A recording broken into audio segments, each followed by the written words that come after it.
নমস্কার, দেখছেন talk to Bangla. আমি অভিষেক রয়েছে আপনাদের সাথে। এই মুহূর্তে যে খবর নিয়ে উপস্থিত হয়েছে, আপনারা জানেন যে মোহন ভাগবত এবং নরেন্দ্র মোদীর এই বছরেই কিন্তু একটা কনফ্লিক্ট তৈরি হয়েছে এবং আরএসএস মূলত চাপ দিচ্ছে বিজেপিকে, তেমন কিন্তু একটা খবর উঠে এসছে। 4 জুলাই থেকে 6 জুলাই পর্যন্ত কিন্তু একটা বৈঠক হয়েছে দিল্লির কেশবকুঞ্জে। সেখানে কিন্তু 75 বছর পার হয়ে যাওয়ার পর প্রধানমন্ত্রী হিসাবে আর নরেন্দ্র মোদী থাকতে পারবেন কিনা সেটা নিয়ে একটা জোর আলোচনা হয়েছে, তেমন খবর কিন্তু আগেই আপনাদেরকে দিয়েছি। কিন্তু এবার একদম সরাসরি মোহন ভাগবত খোলা মঞ্চ থেকে যে কথাটা বললেন সেটাতে কিন্তু বেশ স্পষ্ট, তিনি চাইছেন না আর 75 বছরের পর কেউ অ্যাক্টিভ পলিটিক্সে থাক, সেটা যত বড় পদেই হোক না কেন। কি বলছেন মোহন ভাগবত এই সম্বন্ধে একদম খোলা মঞ্চ থেকে, এবং আকার ইঙ্গিতে প্রধানমন্ত্রী নরেন্দ্র মোদীর নাম নিয়ে বেশ কিছুটা কিন্তু তিনি বুঝিয়েই দিলেন যে সেপ্টেম্বরের 17 তারিখের পর দেশের প্রধানমন্ত্রী নরেন্দ্র মোদী 75 বছর পূরণ করছেন এবং তারপর কিন্তু আর অ্যাক্টিভ পলিটিক্সে থাকা উচিত নয়, তার কারণ সেটা রিটায়ারমেন্ট করে যাওয়ার বয়স। কি বলছেন আগে শুনুন মোহন ভাগবত, তার আগে অবশ্যই টক টু বাংলা ইউটিউব চ্যানেলটিকে সাবস্ক্রাইব করে দিন। এই ভিডিও শেষ অবধি দেখুন। এই মুহূর্তে আরএসএস এবং বিজেপির মধ্যে যে কনফ্লিক্ট তৈরি হয়েছে বয়সের সীমারেখা নিয়ে, সেটা কিন্তু অত্যন্ত গুরুত্বপূর্ণ একটা জায়গায় দাঁড়িয়ে আছে এই মুহূর্তে, যে ভারতীয় জনতা পার্টিকে আরএসএস সাপোর্ট করবে কিনা সেই রকম পর্যায়ে। দেখুন এই ভিডিও, তার আগে অবশ্যই শুনুন মোহন भागवत की बोलছেন। দেখুন, मग ते असं म्हणाले 75 वर्ष का आपने किया, लेकिन मैं इसका अर्थ जानता हूं।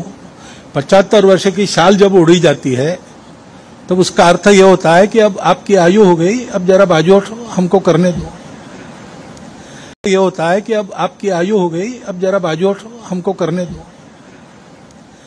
আপনারা শুনলেন মোহন ভাগবত কি বলছেন, একদম সরাসরি তার বক্তব্য যে 75 বছর বয়স হয়ে গেলে কিন্তু আর কোনোভাবেই একদম অ্যাক্টিভ পলিটিক্সে থাকা উচিত না, যে নিয়মটা দেশের প্রধানমন্ত্রী নরেন্দ্র মোদী ক্ষমতায় আসার পর 2014 সালে করেছিলেন। এবং একদম উপদেষ্টা মণ্ডলী অর্থাৎ মার্গদর্শন মণ্ডলী, সেইখানে কিন্তু বিজেপির বিভিন্ন নেতাকে পাঠিয়ে দেওয়া হয়েছে এই বয়সের সীমারেখা দেখিয়ে।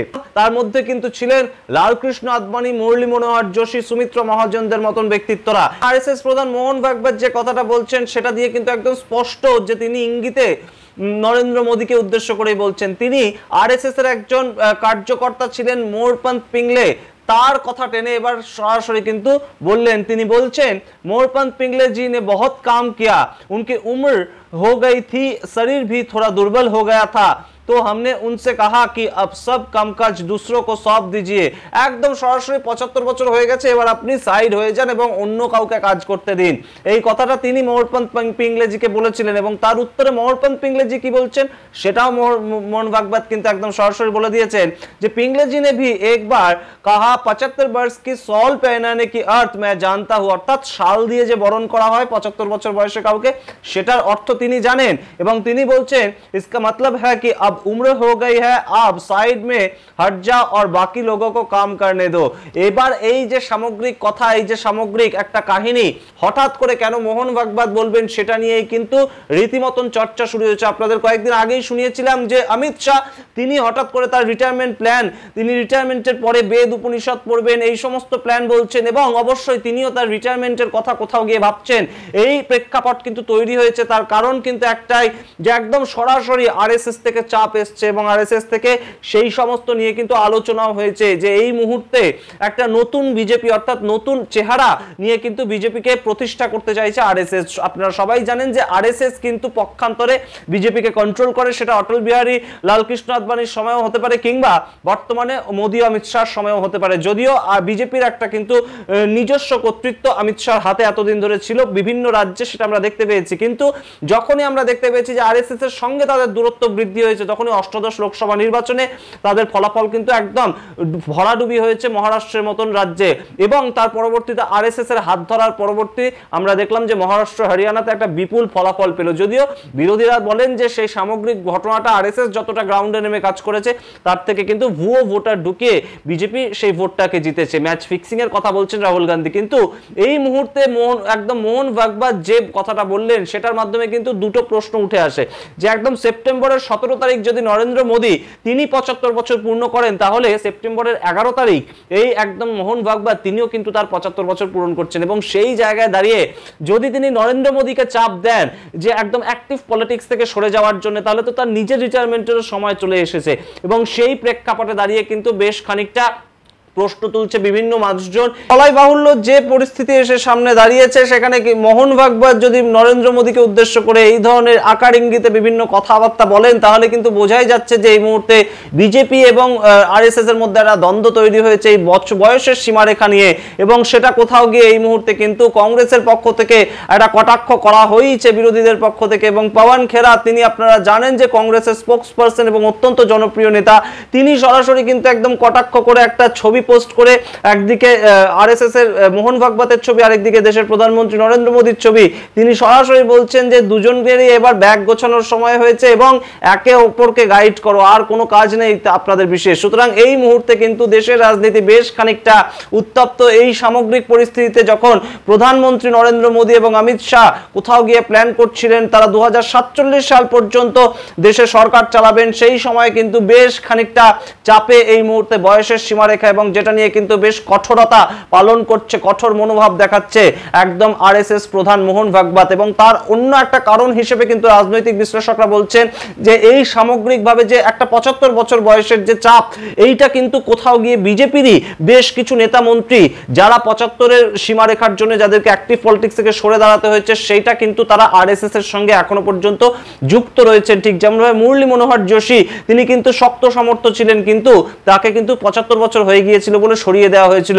আমরা দেখতে পেয়েছিলাম সুমিত্রা মহাজন, তিনিও কিন্তু অত্যন্ত একজন খুব বক্তব্য ভালো রাখতে পারতেন, একদম সংসদের অভ্যন্তরে দাঁড়িয়ে কিন্তু তিনি বারংবার কংগ্রেসের পুরনো হিস্ট্রি টেনে এনে কংগ্রেসকে আক্রমণ করার ক্ষেত্রে একটা অগ্রণী ভূমিকা নিতেন, কিন্তু সেই সময় আমরা দেখতে পেয়েছিলাম যে একদম সুমিত্রা মহাজনকে সরিয়ে দেওয়া হয়েছিল। ঠিক তেমন ভাবে লালকৃষ্ণ আদবানির কথা যদি বলি, 2024 সালের জানুয়ারি মাসে যখন লালকৃষ্ণ আদবানির যে প্রথম আন্দোলন, যেটা সবচেয়ে বৃহৎ আন্দোলন 1990 সালে লালকৃষ্ণ আদবানি করেছিলেন, রাম মন্দিরের আন্দোলন, যেটার একদম নেতৃত্ব দিয়েছিলেন লালকৃষ্ণ আদবানি, তাকে ডাকা হলো না রাম মন্দির উদ্বোধনের ক্ষেত্রে।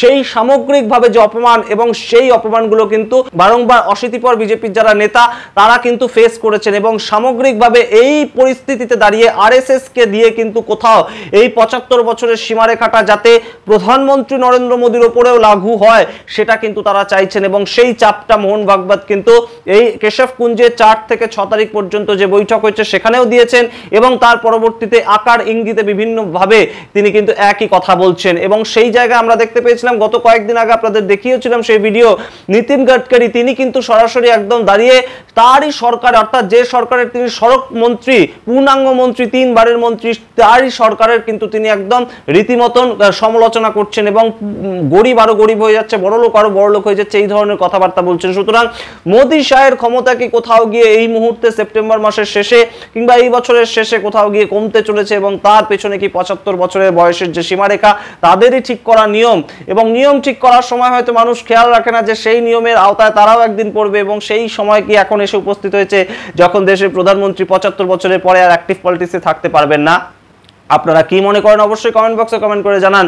সামগ্রিকভাবে বিজেপির বিভিন্ন যারা নেতা মন্ত্রী ছিলেন তাদেরও কিন্তু পপুলারিটি ছিল, তারা কিন্তু একদম স্বাবলম্বী ছিলেন, এবং তারাও কিন্তু দেশকে বিভিন্নভাবে সাহায্য করেছেন সরকার চালানোর ক্ষেত্রে। মোদী প্রথম সরকার, মোদীর যে দ্বিতীয় সরকার, সেই ক্ষেত্রে কিন্তু সাহায্য করেছেন, তারাও কিন্তু তাদেরকে সরে যেতে হয়েছে। এবং বিজেপির ভিত্তিপ্রস্তর যারা করেছিলেন মুরলী মনোহর যোশী থেকে লালকৃষ্ণ আদবানি, তাদেরকে বিভিন্নভাবে কিন্তু সাইড লাইন করে দেওয়া হয়েছে, তাদের মার্গদর্শন মন্ডলীতে পাঠিয়ে দেওয়া হয়েছে, কিন্তু তাদের কাছে মার্গদর্শনের কথা বোধহয় কেউই শুনতে আর যান না। নাহলে রাম মন্দির উদ্বোধনে ডাকাই হলো না লালকৃষ্ণ আদবানিকে, সেই রকম ঘটনা কি ঘটতো? আপনারা বুঝতেই পারছেন এই মুহূর্তে মোহন ভাগবত কিসের ইঙ্গিত করছেন। এবং অবশ্যই আরেকটা প্রশ্ন যেটা উঠছে যে মোহন ভাগবত নিজেও তো 75-এর দোরগোড়ায় দাঁড়িয়ে আছেন, তাহলে তিনিও কি এবার একদম আরএসএস এর একদম যে মাথা সেখান থেকে সরে যাবেন, নাকি তিনি তার মতন চলে যাবেন? যেহেতু নিয়মটা হচ্ছে বিজেপির ক্ষেত্রে এবং আরএসএস এর ক্ষেত্রে সেই নিয়ম প্রযোজ্য হবে না। কি মনে করেন অবশ্যই কমেন্ট বক্সে কমেন্ট করে জানান। আপনাদের মতামত অত্যন্ত গুরুত্বপূর্ণ। প্রত্যেকটি ভিডিও লাইক কমেন্ট করুন, এবং অবশ্যই আপনাদের বন্ধু বান্ধব পরিচিত মহলে শেয়ার করুন আমাদের ভিডিও বেশি বেশি, এবং অবশ্যই টক টু বাংলা ইউটিউব চ্যানেলটিকে সাবস্ক্রাইব করে দিন।